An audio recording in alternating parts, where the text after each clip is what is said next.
सभी श्रोतागणों को मेरा प्यार भरा नमस्कार।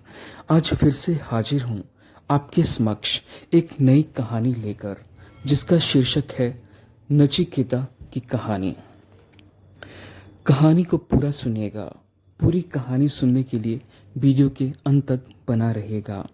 इससे पहले कि आप कहानी में खो जाएं, कृपया चैनल को सब्सक्राइब करें, वीडियो को शेयर करें और बेल आइकन प्रेस करना ना भूलिएगा।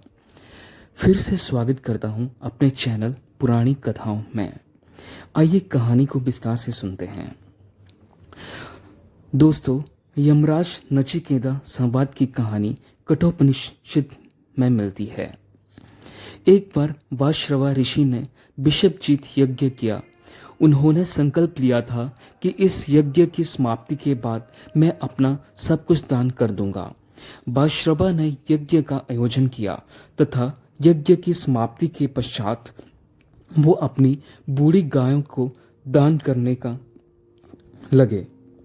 तब ऋषि वाश्रवा के पुत्र नचिकेता ने ये सब देखा तो उसने सोचा कि इन असहाय बूढ़ी गायों को दान में देकर मेरे पिता नरक का अधिकारी बन रहा है।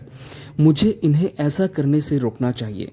नचिकेता ऋषि वाश्रवा के पुत्र थे। नचिकेता ने अपने पिता वाश्रवा से कहा कि पिताजी, आप इन असहाय तथा बूढ़ी गायों को क्यों दान कर रहे हैं? अब तो इन सब में ज्यादा चलने फिरने की भी शक्ति नहीं है। इस बात पर ऋषि वाश्रवा क्रोधित हो गए। वो बोले कि अब तू मुझे बताएगा कि मुझे क्या करना चाहिए और क्या नहीं करना चाहिए। फिर नचिकेता ने ऋषि वाश्रवा से कहा कि आप तो अपनी समस्त प्रिय वस्तुओं का दान कर रहे हैं। मैंने सुना है कि अपने पिता के लिए उसका बेटा ही सबसे प्रिय होता है। तो है पिताजी, आप मुझे किसे दान में देंगे? ऋषि वाश्रवा इस पर कुछ नहीं बोले, किंतु यही प्रश्न नचिकेता अपने पिता के सामने बार बार दोहरा रहा था, जिससे वाश्रवा को क्रोध आ गया। उन्होंने नचिकेता से कहा कि मैं तुझे यमराज को दान में देता हूँ। यह सुनकर नचिकेता बहुत प्रसन्न हुआ और अपने पिता की आज्ञा लेकर नचिकेता यमपुरी के लिए निकल गया। जब नचिकेता यमराज के द्वार पर पहुंचा तो वहां पर तैनात यमदूत ने नचिकेता से कहा, इस समय यमराज यहाँ नहीं है। नचिकेता वहीं पर भूखा प्यासा यमराज की प्रतीक्षा करने लगा। 3 दिनों के पश्चात यमराज पहुंचे तो उन्हें नचिकेता से पूछा कि तुम कौन हो और यहाँ पर क्या कर रहे हो? तब नचिकेता ने यमराज से सब कुछ बता दिया।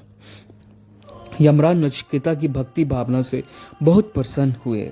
यमराज ने नचिकेता से कहा कि तुमने 3 दिनों बिना कुछ खाए पिए मेरा यहाँ पर इंतजार किया है, अतः तुम मुझसे 3 वरदान मांग सकते हो। मैं तुम पर बहुत प्रसन्न हूँ। तब नचिकेता ने यमराज से कहा कि हे प्रभु, यदि आप मुझ पर प्रसन्न हैं तो मैं आपसे 3 वरदान मांगने को तैयार हूँ। नचिकेता ने यमराज से पहले वरदान में मांगा कि जब वह अपने पिता वाश्रवा के सम्मुख जाए तो उनके पिता उन पर क्रोध ना करें। यमराज बोले। इस पर यमराज ने नचिकेता से कहा कि तथास्तु, ऐसा ही होगा। नचिकेता प्रश्न करता है। नचिकेता ने यमराज से कहा, अनंत अग्नि का रहस्य क्या है? यमराज का ये उत्तर था। एक बालक के मुख से ऐसा प्रश्न सुनकर यमराज आश्चर्य में पड़ गए।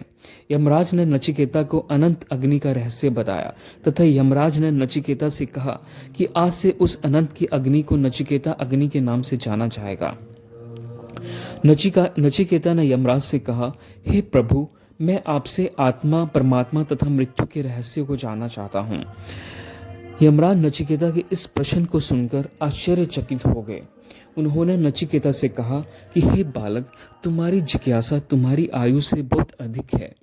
तुम इसके बदले में मुझसे अपार धन दौलत मांग सकते हैं। इसके अलावा तुम मुझसे दीर्घायु का वरदान भी मांग सकते हो। नचिकेता ने यमराज से कहा कि नहीं प्रभु, मुझे ये सब कुछ नहीं चाहिए। मैं तो सिर्फ उस परमात्मा तथा जन्म और मृत्यु का रहस्य ही जानना चाहता हूँ और मुझे कुछ नहीं चाहिए।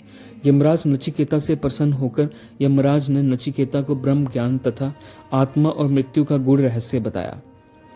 यमराज ने नचिकेता से कहा कि मनुष्य शरीर के 2 आंख, 2 कान, 2 नाक के छिद्र, 1 मुंह का छिद्र, भारंदर, नाभि, गुदा, शिशिर के रूप में 11 दरवाजों वाले नगर की तरह है, जिससे ब्रह्म की नगरी कहा जाता है।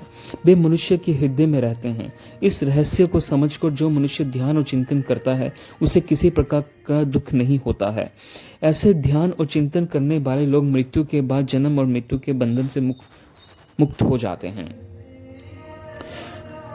नचिकेता, क्या आत्मा मरती है या दूसरों को मारती है? इस पर यमराज ने उत्तर दिया कि आत्मा ना तो मरती है ना ही वह किसी को मारती है। नचिकेता, क्या परमात्मा हृदय में वास करता है? यमराज, हाँ, आत्मा परमात्मा का ही एक अंश है। जिस तरह से परमात्मा अमर है, ठीक वैसे ही आत्मा भी अमर है। इस पृथ्वी को समस्त प्राणियों में उसी परमात्मा का वास है, इसलिए हमें दूसरे प्राणियों से कभी घृणा नहीं करनी चाहिए। नचिकेता, आत्मा का स्वरूप क्या है? यमराज, जिस तरह से मनुष्य कपड़े को त्याग करता है, ठीक उसी तरह ये आत्मा अपने पूरे शरीर को त्याग कर नए शरीर को धारण करती है। ये आत्मा कभी नष्ट नहीं होती है। आत्मा का ना तो जन्म होता है और ना ही मरती है। नचिकेता, ब्रह्म का क्या स्वरूप है? यमराज, ओम शब्द में उस परमात्मा का वास है। ये किसी भी अवतरित नहीं होते हैं, बल्कि इनकी शक्तियां पृथ्वी पर अवतरित होती हैं। इनका ना तो कोई रूप है, न रंग है और न ही आकार है। वह परमात्मा पूर्ण रूप से निराकार है। नचिकेता, आत्मा परमात्मा के ज्ञान को न जानने वाले मनुष्यों को किस तरह के फल भोगने पड़ते हैं? यमराज, उस परमात्मा से जन्म लेने वाले देव, असुर और मनुष्य जो भगवान को अलग अलग मानकर उनकी पूजा करते हैं, वो जन्म जन्मांतर तक भटकते रहते हैं। उन्हें कभी भी मोक्ष नहीं प्राप्त होता है।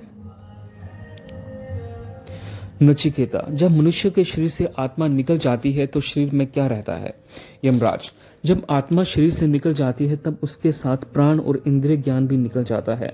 मृत शरीर में क्या बाकी रहता है ये किसी को भी नजर नहीं आता, लेकिन वह पर ब्रह्म उस शरीर में रह जाता है जो कि हर चेतना तथा जड़ प्राणी में विद्यमान है। नचिकेता, मृत्यु के बाद आत्मा को कौन सी योनियां मिलती हैं? यमराज, मनुष्य को उसकी मृत्यु के पश्चात उसके कर्म के आधार पर 84 लाख योनियों में भटकना पड़ता है।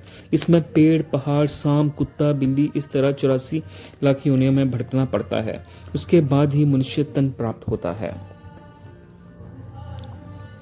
धन्यवाद दोस्तों, उम्मीद करता हूँ ये कहानी आपको पसंद आई होगी। कृपया मेरे चैनल को सब्सक्राइब करें और वीडियो को शेयर करें। साथ ही साथ बेल आइकन प्रेस करना ना भूलिएगा, जिससे कि आपको मेरी हर कहानी का नोटिफिकेशन मिल सके।